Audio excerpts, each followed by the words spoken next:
আজ কোথায় চলে এসেছি দেখুন বন্ধুরা, বিখ্যাত দক্ষিণ ২৪ পরগনায় বিষ্ণুপুর শ্মশানকালী। কেন এলাম, কিসের জন্য এলাম অবশ্যই জানাবো।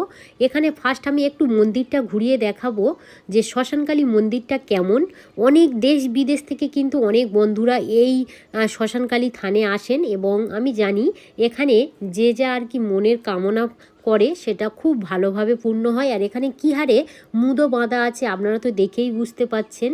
তো সত্য কথা বলতে এই থানে এসে বসলে একদম পুরো মন প্রাণ জুড়িয়েই যায়, যেন মনে হয় কতটা শান্তি লাগছে। তো এই রকমই একটা ব্যাপার। এবার আমি বলে রাখি যে এখানে কেন এসছি। আমাদের ফ্যামিলির মধ্যে একটা দিদা মারা গিয়েছে, তো সেই দিদাকে এই বিষ্ণুপুরে নিয়ে আসা হয়েছে, তো সেই জন্যই আমরা এসছি।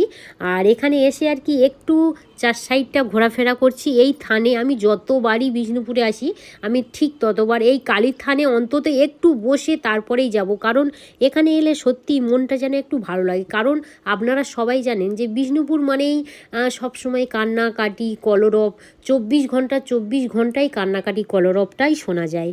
তো সেই জন্য আর কি এই থানের দিকে এলাম, জাস্ট একটু আর কি ঘোরাফেরা করছি।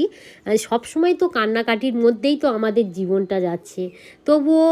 আর এই যে ঠাকুরগুলো আপনারা দেখতে পাচ্ছেন, এই ঠাকুরগুলো যারা আর কি মানসিক করে পূরণ হয়ে যায় তারাই আর কি ঠাকুর দিয়ে যায়। এখানে বিভিন্ন ধরনের ঠাকুর আছে, গোপাল থেকে শুরু করে মা কালী থেকে শুরু করে আরও অন্য অন্য ঠাকুর যে যেমনভাবে আর কি মানত করে।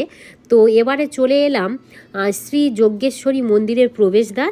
আর দিদারকে যেহেতু ইলেকট্রিক চুল্লিতে দেওয়া হয়েছে, একটা তো সময় লাগে 40 থেকে 45 মিনিট, তো সেই সময়ে দাদাভাই বলল যে পাশে তাহলে চলো। এটা আর কি আমরা বলে থাকি যেটা যজ্ঞিবাড়ি। তো এই যজ্ঞিবাড়ি এরিয়াটা বিশাল বড়। আগে যখন এসেছিলাম অনেক বছর আগে, তখন এত কিন্তু ছিল না। এই যে সমাধি এগুলো একদমই ছিল না, ছিল খুবই কম। তো এখন দেখলাম খুব মানে এরিয়াটা বিশাল বড় হয়ে গেছে। আর এই যে সেটের মধ্যে এসছি, এখানে আর কি খোদাই করা আছে যে একটা ধরো দাদা ভাইয়ের বাবা মা গত হয়ে গিয়েছে, এখানে শেষকৃত্য করেছে এবং এই সেটটা আর কি সে নিজেই করে দিয়েছে। তো এই রকমই আর কি এই যে সমাধিগুলো দেখছেন, এগুলো যাদের বাড়ির আর কি মেম্বার আর কি গত হয়ে গেছে তারাই আর কি বাড়িতে তৈরি করে দিয়েছে। তো যাই হোক, এখানে যোগীবাড়ি এরিয়াটা বিশাল বড়। তো দাদাভাইকে বলছিলাম যে অনেক বছর পরে এলাম, তখন একটু অন্য রকম ছিল।